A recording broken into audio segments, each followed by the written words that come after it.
Good evening, everybody. This is Cinnamon Noir. And this is the Ramen Shaman. Welcome back to Alwa's Awakening. So, in between episodes, I went and got a few more orbs. Didn't want to show it on screen because, honestly, the orb collecting in this game can be a little boring sometimes. Welcome to half my Dark Souls runs. Yeah, no kidding. Anyway, once you get past a certain point, it's really not even worth it that much to collect them anymore. Because when you're at around 60, I think, that's the second to last tier, and you don't get to the last one until you get 99. So at that point, each one is individually so valueless that why would you bother? Anyway, today we're going to be heading to the third major dungeon, Void Tower. Probably the best one in the game. Certainly one of the more creative dungeons. And it's also got a very interesting graphical style that kind of pops. You know, there's a tradition with that kind of thing. Like, I think Ego Raptor talked about it with Simon's Quest, is it had very good contrasting colors. That's sort of a characteristic of old-fashioned 8-bit games. Anyway, there's a hidden door in this waterfall where you can meet this guy, who's apparently a collector of books. He offers to give you an orb if you show him, like, the greatest book in Alwa, which is the Book of Sutter, or Tome of Sutter. Now, this is actually a bonus item we are going to get eventually, but we don't have it yet. Once we do get it, coming back to this guy and letting him look at it will get us an orb. It's also a very helpful lesson that there are doors behind waterfalls, because that's actually going to be mandatory later on in the game, finding one of those. It's not very intuitive, actually. I had trouble. My first playthrough, I did not find that waterfall, and it was really hard to figure out that there was stuff behind waterfalls. I honestly thought for a while that you couldn't get past them. You know, sometimes it's hard in an 8-bit game to tell what's passable and what isn't. And even in like modern 3D games, it can be hard. The worst is the ones where the designers deliberately put the only way to go behind an invisible wall or something like that. Oh, isn't that fun? Yeah, fortunately the designers of this game don't tend to screw with you very often. They do occasionally, which makes it interesting, but... Or, not an invisible wall, what is the exact opposite of an invisible wall? An invisible hole? Illusory wall, I guess. No, an illusory wall. Yeah, right. I guess would be it. A visible hole. Because it's visible, but it actually is not there. Anyway. So that's Void Tower right there. The theme, as you can see, is red. We were actually here right at the beginning of the game. The entrance is right next to the entrance to the Amber Cecellum, which is off to the right. But we couldn't get up here before until we got the bubble from the second dungeon. We could technically have gotten in here before beating the Sea Monk, but, why would we bother? There's really no point in doing the levels out of order in this game. So one new thing we haven't seen before is this guy, who will keep you from... He just pops your bubbles. Instantly. Like, that's his only thing. Yep, that's what he does. He can't hurt you, but any room that thing is in, you cannot use your bubble power. Which is annoying, because it means you can't get up to that second level. Anyway, you might remember in the Shrine of the Sea Monk we had a block-pushing puzzle. Now we have sort of an upgraded version of that. A little more daunting at first glance than it actually is. It's actually fairly simple. But you have to make a few very crucial decisions here. As you might expect, you need both of these and your summoned green block to get through. And to push this thing, you need to make sure that is there. Because otherwise you won't be able to have a space for it. We saw that problem earlier. Void Tower is a lot more puzzle-oriented than the previous dungeons have been.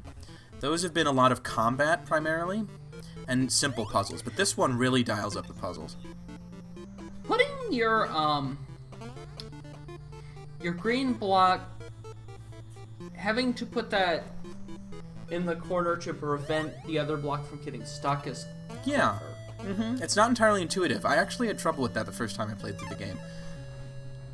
I was like, shoot, how do I get this over without getting it stuck in the hole and not being able to push it? So all that was just for a key, which we need to get over to the right. We cannot use our bubble to get up there, but we'll find out later that you can actually drop into this room, and that's what you have to do to get those orbs. Here's a new enemy, very familiar to Zelda fans. It's a shield guy. Not too difficult to defeat, though. If you're behind him, he gets a pretty big amount of hits done every time you hit him. Yeah. And one curious thing we noticed in this room is that broken statue in the right-hand corner of the room. I don't know if it looks like a statue to you. It didn't at first to me, but eventually I figured out that's what it was. Ah. You know, it's kind of vaguely humanoid. Uh-huh. Anyway, this guy might also be a new enemy, but he's really nothing special. Just a guy carrying a spear. He goes down in a couple of hits. Oh, and also those bouncing orbs. Here we just have the one, but it's going to get more complicated later. That room we actually can't do anything with on our first run through. That's going to become relevant later on. Not, I think, in anything I show in this Let's Play, but if you're going for 100%, you're going to have to use it. Oh, God. So this room we're in right now... Well... What? I was going to say 100%ing is always kind of a masochistic chore. I almost never do it, to be honest. Oh, God. Anyway, you might by total accident discover in this room that those spikes underneath you are completely illusory. If you fall through them, you will literally fall through them instead of taking damage. And that will take you to the bottom, where you can get those orbs. No, that's just me. I don't know, I kind of like it. It's silly. And they've already established before now that you can fall through spikes if they're illusionary. And usually there'll be something to let you know that you can fall through them. You know, like for instance, a wall that you walk through. Oh, I'm being dumb. It wasn't the other room where you fall through the spikes. This is the room where you fall through the spikes. And they give you a hint that you can do that by having that little illusory wall, because why else would they let you in there unless you could get through? That, I think, is the reasoning they're expecting you to go through. This was a little clutch for a moment because I almost used up my flask before I wanted to. And for the boss in this dungeon, you will definitely want that water, so don't waste it. Mm-hmm.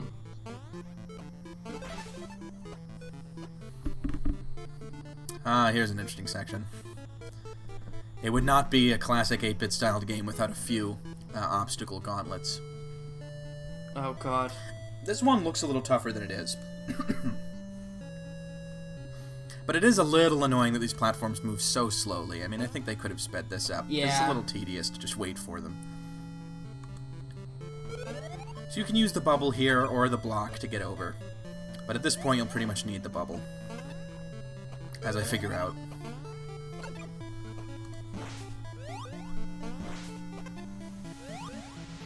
Bounce.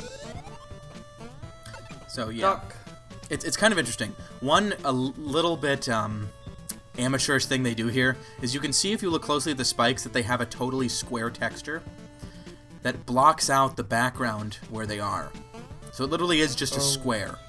And they're clever enough to put some of them with a black background so you can't tell. But anything that's next to the sky, the blue background, you can see, you know, right next to it there's just a big gap where all the background should be. Yeah. And that's kind of funny. Anyway, that bonus area with the orb is somewhere we can't get to yet. Among other things, our bubble is not good enough. And yes, I just kind of let the cat out of the bag. There are upgrades to both of your main powers in this. Wow. It's not that Yeah, shocking. there are more than 3 dungeons, you know. For that to work, you kind of need more tools than 1. Sorry, more than 3. But once we finish this, we are going to get the 3rd of the main powers, and after that, there will be no major mechanical shifts. The 2 power-ups for the platforming tools really just enhance their usefulness. They don't change anything about the way they work. Anyway, this little climbing section's kind of interesting. I like how there's a lot of leeway on it, so it's not too punishing. But this room, on the other hand, is very punishing. Kind of hard to get through. One thing you realize when you go through here is that unlike the earlier bird heads, these shoot projectiles that destroy your blocks. So a block isn't a permanent barrier against them. It's only, you know, it's a one-hit shield. Yeah. It's very easy to get hit there. In fact, I have been killed in that room several times.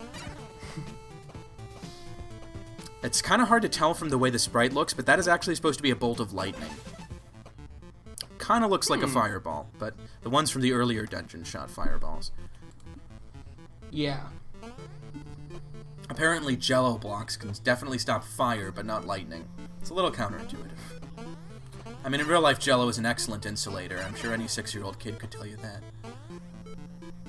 Whereas fire, I mean, fire will melt Jello pretty quickly. Maybe the block isn't made of Jello, but it certainly looks like it. Anyway, so we needed to get that key in the other room to get through here. There's also more of these statues, but you may notice that these ones are not broken. I mean, they look a little worn anyway, but it is kind of important to figure out that these statues work, as it were, whereas the other ones didn't. Here we have a little gauntlet of challenges in the room. I mean, just a gauntlet of these lightning orbs.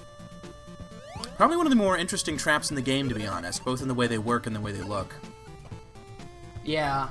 They do some clever things with them, and they get harder later. Here again, we have one of those, blue fish faces. So we'll only be able to use the block in here. But fortunately, you can get just enough lift from it to reach these ladders. Yeah. We're getting up pretty high, I don't know if you've noticed. This is a very tall dungeon. Well, it's a tower. I also like how they use the architecture cleverly to make it look like you're going up really high, even though they have the same background of clouds for almost all of it. But, you see kind of broken pediments up there, and that kind of makes you think that you're up at a higher point. Because it gets narrower. I don't know if I'm explaining myself very well here. Anyway, so now we've gotten the final main power, which is the magic projectile, which is supposed to be a bolt of lightning, based on the symbol. Now we can finally get through these doors we've seen everywhere. And there's one other thing, which the statue helpfully points out, which is that when you shoot those statues with lightning, they activate. That is very clever. It's good, in-game storytelling. Yeah, what Ego Raptor would call conveyance. So, if we get rid of this platform, we will see a room with 4 statues in it. Now, I originally thought you just activate all of these, but it turns out these are not activatable statues. These tell you what you have activated elsewhere. So, in fact, there are now 3 more statues located around Void Tower that we need to find and activate with our lightning spell.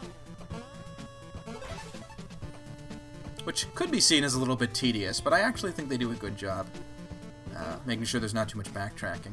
First step is to go up through this lightning door. Incidentally, once you've gotten this lightning power up, you do not need to finish Void Tower now. You can just go back to other dungeons and get upgrades if you want. Probably makes more sense to do that than to leave any of the other dungeons early and go on and get other stuff. I guess. Because this is kind of a hard boss, but, and it might help to get more powers against him. Or just, better tools. Anyway, I don't do that. I just finish everything in one go. You may have also noticed from my fighting that shield guy that the projectile is a pretty good attack. It does 2 times as much damage as your staff. And it can fly across the room, so... There's only one caveat to using it a lot, which is that it has the slowest cooldown of any of them. It takes a long time for it to charge up again. Which, as some people have pointed out, is a little annoying, because if you use it and then you want to use any of the other 2, you still have to wait a very long time. It might have made more sense for each one to have an individual cooldown and just made them longer, instead of making it so you can't use any spells at all. But that's a fairly minor complaint, I feel. Anyway, that is now 3 out of the 4 statues that we've activated. There's just one more, but it's the hardest to get to. We have to go back through this platforming gauntlet we've done before. I don't know if you recognized it, remember it, but there was one right at the far left corner of the map. This is just a shortcut to get back up through this room, since it's impossible to go backwards through it the other way. I never noticed that the first time I was going through this. I tried to get back through that, literally by using the block and bubble to get up, and it was hellish. Ooh. Anyway, here's me figuring out that you cannot approach the statue this way. So what I just did was totally useless.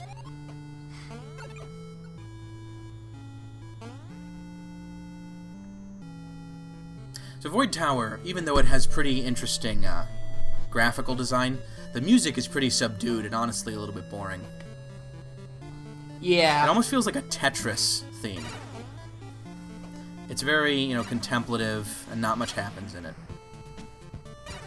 There's, this game, I would never say any of these themes are particularly action-packed, but some of them are a little more energetic than this. It's kind of surprising, because this tower probably requires more active gameplay than any of the others. It's not one of the hardest ones, though. Honestly, if I was talking about difficulty, I think the second one, the Shrine of the Sea Monk, probably the hardest in the game, considering what you have when you get there. Mm-hmm. That was just dumb. Timed that wrong.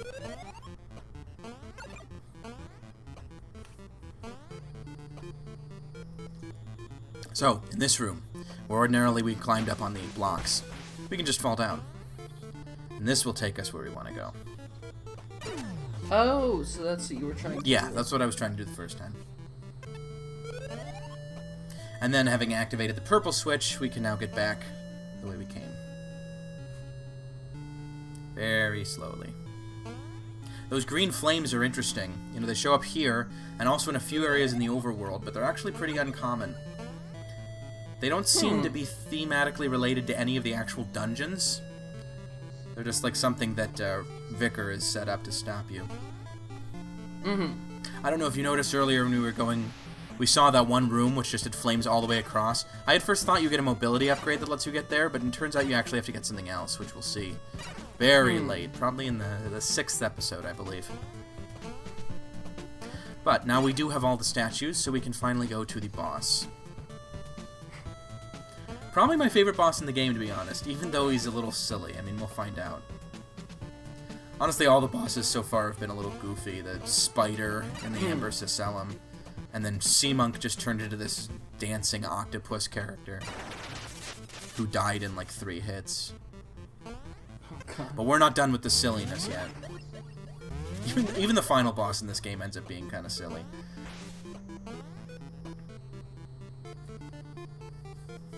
Bounced. So, right in this room. Oh, here we go. And that's... Oh, clever. Crimson Garden. Mm-hmm. So he says some more very cliche dialogue. And turns into this. This is actually a shootout. Kinda silly looking. Do you agree with me? He's kind of silly looking? Ooh. Yeah. He looks kind of like Black Mage from Final Fantasy. So he does. I was gonna say that. This projectile attack's a little difficult. The one where he sends out the big sphere that sends out a bunch of smaller ones. You have to either have some pretty good shooting to do that, or know how to avoid. Technically, you can get yourself in a position where you don't have to avoid that, but I like to stay up in this area, because he never passes through it, and it's one of the easiest places to avoid his projectiles while also having a good shot at him. Yeah. But you can take a lot of damage very quickly in this fight. In fact, until I figured out that you should be on this platform, I died to this boss several times. He's a toughie. Oh yeah, I can see that. But what I just did there, you can see, that's pretty much the way that you dodge that attack. You jump over the first 2 projectiles. He gets even goofier when he dies. Look at those lopsided eyeballs. So that's him dealt with. Turns out I didn't need the flask after all, but you never know when it might come in handy. While I was recording this, as you can imagine, I was very cautious not to make any mistakes that would cause me to have to redo a lot of content. Yeah. Yeah, no kidding. Yeah, because as bad as it is when you're just playing through a game, it's even more annoying when you know you have to comment over it later, and your audience may get irritated with you. Oh, yeah. So, this is one of the exits from Void Tower. It's actually a shortcut we haven't unlocked yet to Solstice Mountain, which has one of... Sorry, go ahead. I was gonna say, that's why I usually cut long stretches of me piddling around, or... doing nothing. But I hate editing, so my solution is just do it right the first time. True. And editing is kind of a pain in the ass, but... I mean, I'm willing to do it for my actual, commentary videos, because those are serious, but... For Let's Plays, they're goofy. Editing suite isn't that bad, it's just kind of... hard to Oh, you edit directly kind in of YouTube? I didn't know that. Sometimes. God, if I knew I could do that, I would have edited way more often. I would have cut out half of this dungeon for sure. Well, I would have just been like, okay, so we need to get all of those 4 statues. Cut to the 4 statues done. If they designed their interface better, you would have known. Yeah. Oh well. Anyway, so there's a shortcut within Void Tower. Now we can get back to that section whenever we want, which will be helpful later when you go to Solstice Mountain. I don't know if you noticed, I was kind of having Zoe jam out there a little bit, because I love that song. I really do like some of the themes in this game. Some of them are underwhelming, but a few are really good. I don't think anyone well-known at all did this soundtrack. It's just a very basic, workman-like soundtrack. The kind that games had back in the old days, you know. No one really thought much of video game composers back in, like, 1991. It took a long time for that, reputation to build up. I actually just watched a very interesting video that was on... Have you ever heard of 8-Bit Music Theory? No. It's a really fun channel. Anyway, he's doing a 3-part series on Nobuo Uematsu's music for Final Fantasy VI. And I mentioned that even though Nobuo Uematsu doesn't do what I think are the prettiest songs for games, he's almost unmatched when it comes to doing thematic stuff. Like songs that convey a feeling.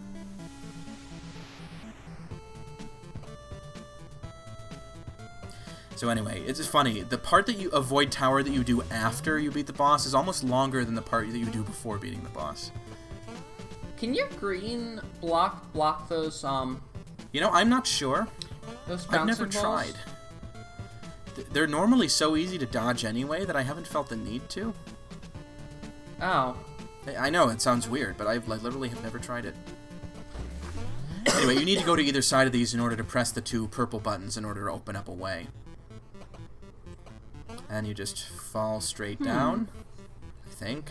Bounce. Actually, I wanted to see if there was something there, because I was wondering why that middle ball is even there. There's literally no reason you'd ever run into it.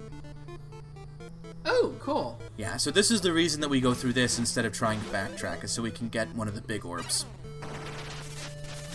When we get to 35, I believe, we'll get another orb level. Have you noticed what the orbs do so far, by the way? Sort of? So when you get into a boss battle, they circle around you, whatever level you have, up to 5, and then for each orb level that you have, it'll take 1 hit point off the boss.